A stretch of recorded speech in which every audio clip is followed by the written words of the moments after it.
Hello, everyone, and thank you for joining Speech Recognition and the Top 10 Tips to Work Productively from Home.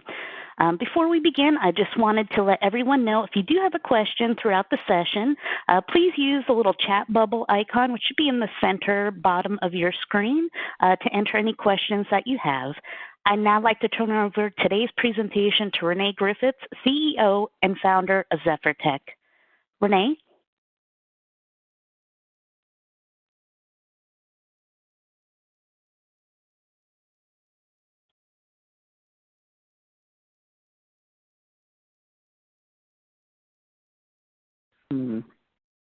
Go. All right. Okay, there we are. I think we can hear everybody. Well, hi, everybody. I'm assuming you can hear me now. I'm Renee Griffith, often referred to as the Dragon Lady, and I'd like to welcome and thank you for joining us today, and we certainly hope everybody is safe and healthy wherever you are. Since 1993, ZephyrTech has been working with businesses to help improve their documentation production, their workflow processes, boost their employees' productivity levels, reduce costs, increase competitiveness, and also address repetitive stress and upper extremity injuries. Our speech technology solutions are designed to make the most out of your voice. ZephyrTech supports speech-enabled documentation creation by either using digital dictation or voice-to-text technology like Dragon. Intelligent workflow options are employed to automate and streamline the process, improve the productivity, increase overall efficiency. So as we come along here, we thought we might share some of our top tips of working from home productively, because for many during the coronavirus outbreak, the new normal will be working remotely from home as we practice social distancing. But there's some twists to telecommuting.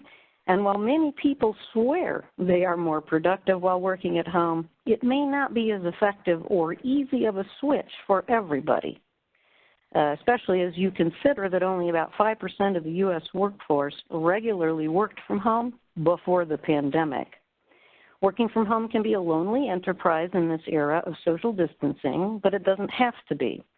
For those who are not used to working at home or who don't have an organized workstation, distractions can disrupt your productivity. After all, you are in your personal space, not your usual professional environment.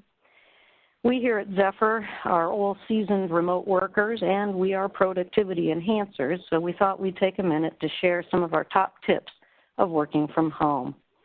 And let's start with number 10. We like to tell everybody, don't just roll out of bed and expect to be productive. When you're working in an office, your morning commute can help you wake up and you feel ready for work by the time you get to your desk. At home, however, the transition from your pillow to your PC can be a little more jarring. So amongst us, we suggest you wake up just a tad earlier, have that coffee, maybe do a little exercise, step outside, go for a walk, maybe take those pets with you when you go, and get some creative juices flowing. You'll feel a lot more energetic to dive into your to-do list and your morning work routine. Otherwise, morning sluggishness could wear away at your motivation. Also, if you pretend like you're going into the office, that mental association that you make between work and the office can make you more productive. So when working at home, you do all the things you would do to prepare to go to the office. Set your alarm. Make coffee or go get it if your local coffee house is still open. Wear work clothes. Put on makeup. Do the things that you would normally do to get your mindset ready to work. And then, so number 9, along with productivity in the home, you need to plan to do more, okay? The bizarre truth of productivity is that the busier you are, the more you actually do.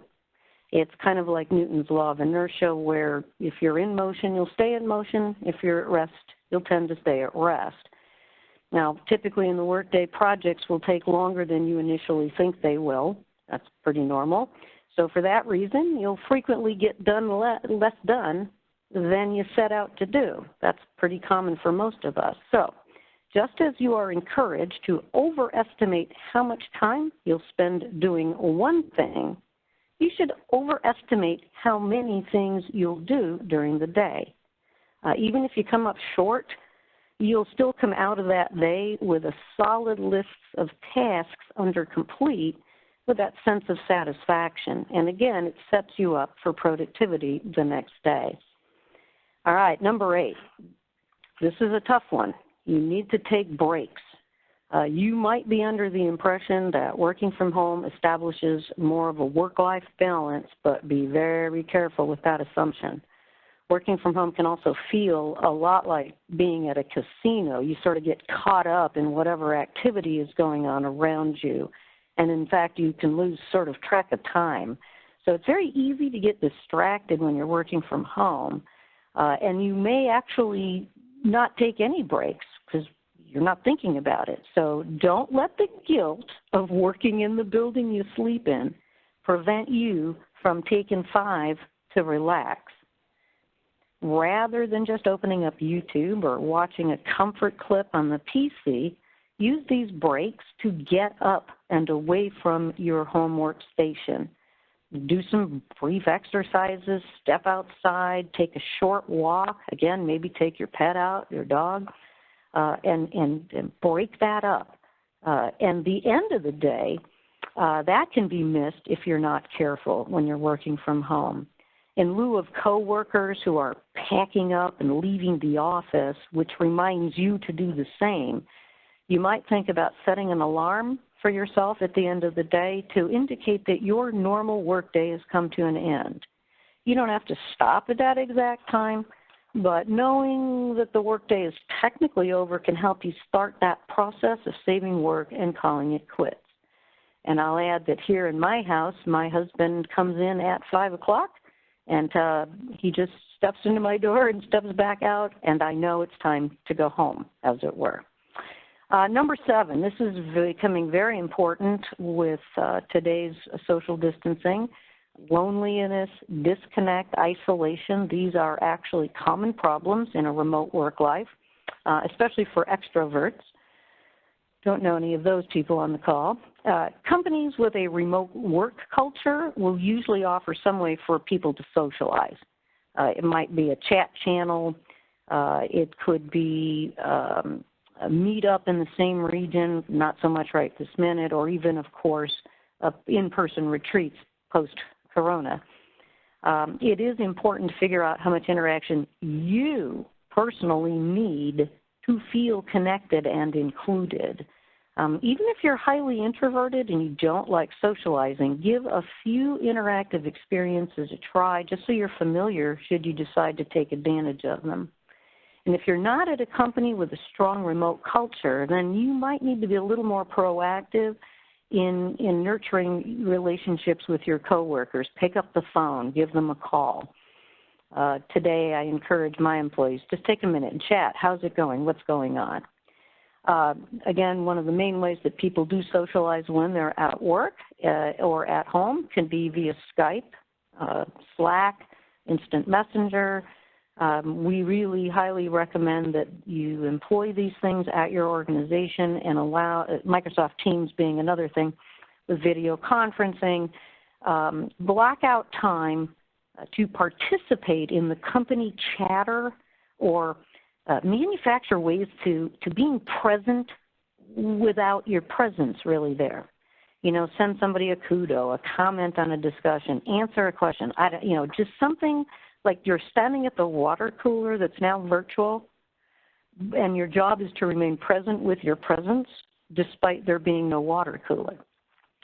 These kinds of things can make it easy to check in with coworkers, things like Skype and Teams and whatnot, and remind you that you are contributing to a big picture still, even though you don't see everybody. If you do have video conferencing tools like Zoom or WebEx, that can help bridge a lot of the gap between the personal isolation. There's lots of things now coming out where you can have backgrounds to, because you didn't think you were going to be working from your bedroom. You don't really want everybody to see that, so now you can actually put backgrounds in. It's kind of fun. So we're seeing some new stuff come out to help get people socializing even though we can't be together. Now, my favorite slide will be reducing distractions and setting some ground rules, okay? So I hope everybody has a smile on their face at home. We didn't actually truss up the husband in this, just the kids. You need to set the ground rules with the people in your home. This is probably among the most challenging of the tips. If you have children, spouse, roommate, other people that are sharing your space, they need the clear rules about what they can and cannot do during your work time. So to minimize the risk a bit, run through a series of simulations to prepare your troops. There's more duct tape at the hardware store. Nothing's guaranteed, but it's at least worth a shot to try to encourage children to understand that mommy's home or daddy's home, but we're not really there. Set goals for your kids, keep them occupied, and reward them when they meet their targets. That is really between you and your children, but something to incentivize them, not to bug you when you're at work. And you might, if you have a little ones around, you might want to have a bottle ready before any meetings. That can be a lifesaver to distract and appease the baby. I know it's really challenging for new moms who have suddenly decided to have to work from home. Now, of course, we talked about our furry friends, and across the top there are actually some of the pets here at Zephyr Tech. They can be a distraction, so let's face it, they're social. They love it when their people are home, and, they don't really know when we can focus on them. So while they are furry extensions to our families, and they can have calming and stress-relieving effects on people, they can also be distracting. So there's a couple of things to do. One of them is, of course, rewarding them for good behavior. Another would be in your workspace. So say you have a dog. You might put a dog bed or whatever the dog likes to lay on. That's your space. If they're laying there, they're not doing anything. That's another thing. Here in my house, we have cats. So I had my husband put a cat door, literally, to the door to my bedroom office. And that way my cats can come and go, and I don't have the distraction of getting up and opening the door. The problem is that if you do allow pet distractions or personal tasks, conversations, interruptions, all this stuff, your productivity will suffer, and it's so easy to happen at home. And again, just because you're working from home doesn't mean you are at home, and that's the most challenging thing of all for the team around. Some personal norms. Again, back to scheduling and productivity. What time of day will you start and stop? Do you have days where you might work some extra time? Was there a time when you might have gone to the school play? So your questions you're asking yourself as you try to define and establish what are your personal norms for working from home. For me, I'll block off 30 minutes before my first meeting of the day, and I block off 30 minutes at the end of the day so that I have time to prepare, catch up. That's just my norm. So when I went to working from home, I kept those norms. And it's best to align them to a time management plan of some sort and then stick to it. I think that's still the most difficult thing about working from home. It's important to let your agenda change if it has to. The UPS guy came. You're going to have to go sign for the package. Actually, not anymore right now. But it's equally important to commit to your agenda and your assignments, again, so that you are at work. And if you try solidifying your schedule the day before, when you get up in the morning, it feels more like you've got something to do at the first of the day. This one, number 4 for me, is a very difficult time, but try to be positive no matter what is going on. I like succinct and clear messaging, but I know that the less face time I have with people, the less they know how to interpret my tone and my body language and all of the things that go along with face-to-face conversation. So trying to stay positive when you work remotely, sometimes it might even feel it's to the point of being over-positive, but that's okay. Be positive, and in today's coronavirus world, also try to be strong and healthy along with being very positive. All right, we're coming to the 3 sort of top ones that as we sorted these out. Learning about the importance of ergonomics for a home office is essential, and of course, there's the perfect ergonomic home office. Unless people are out in the field or conducting heavy lifting, workers are generally less likely to pay attention to ergonomics until they wind up getting an injury or some kind of pain. So incorporating ergonomics into the home office certainly improves productivity, makes you comfortable, and can prevent stress and injury.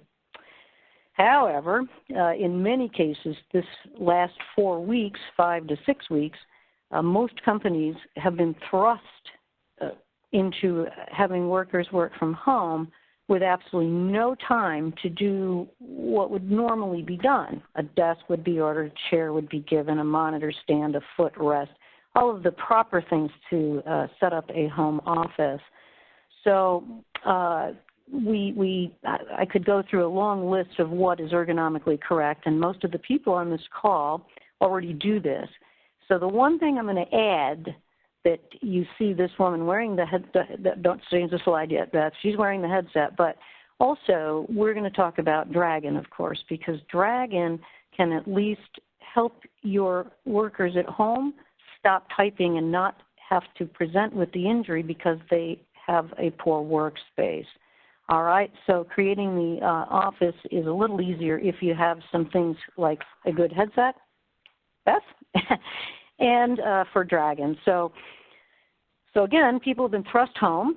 Some people may have been allowed to bring their desk phones home, probably not. So in many cases, employers have voice over IP, and most of these VoIP apps carry a application you can run on your PC. So you may be thrust into using a smartphone app, not a smartphone app, gosh darn it, a communication app or a soft phone app on your PC. Well, to do all this, again, the home can be somewhat noisy, especially if you're not closed door. So we recommend getting a good noise-canceling headset, and at this point, we recommend the wireless. These are not Bluetooth. These are DECT wireless.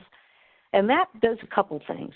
If you do wind up using Dragon, this headset is absolutely phenomenal with Dragon. It is the headset I'm using to talk to you. We call it the Jabra.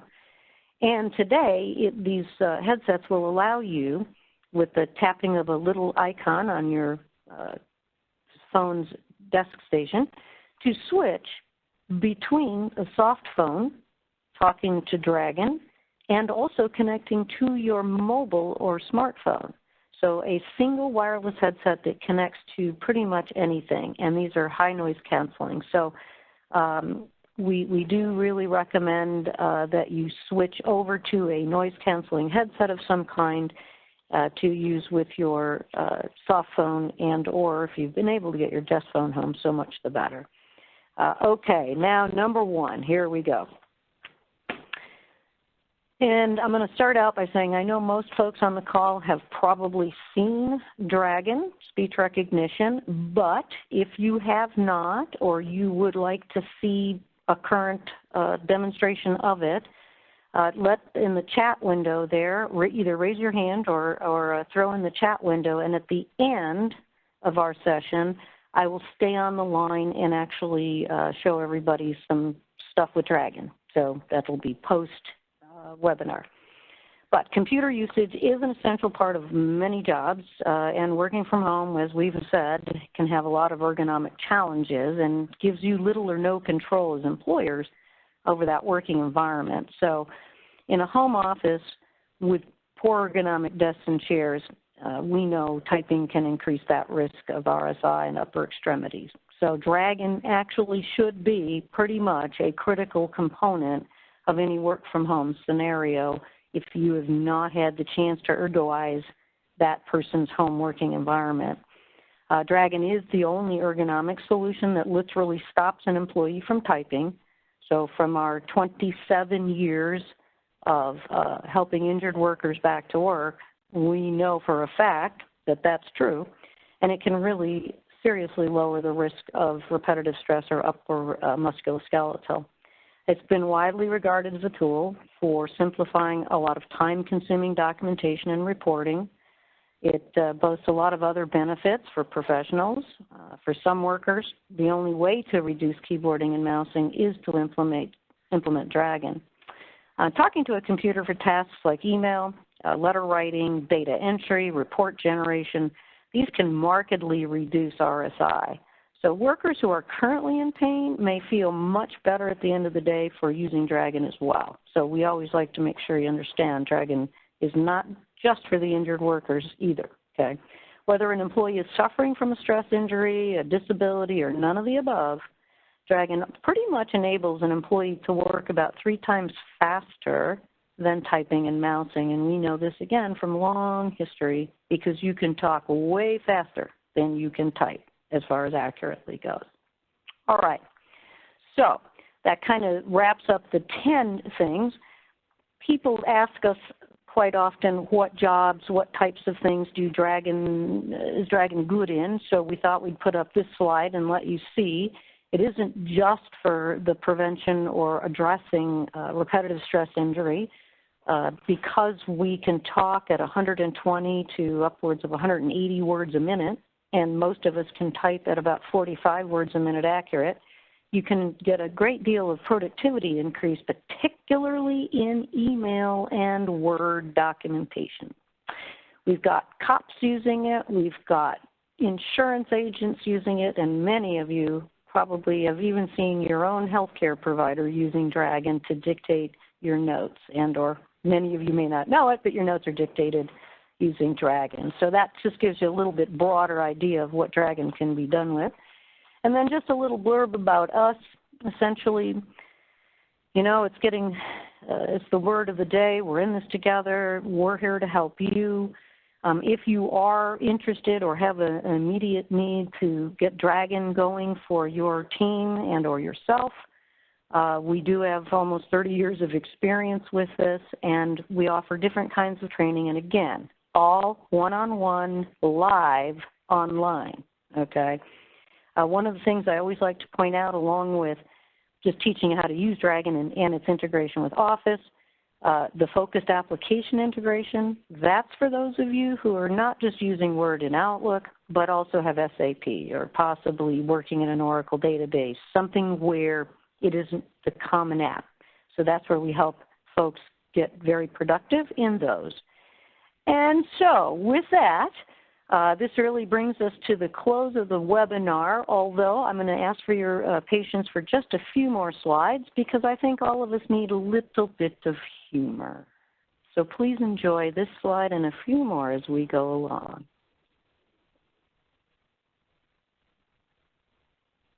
And in my case, that wine tour thing, that's pretty accurate.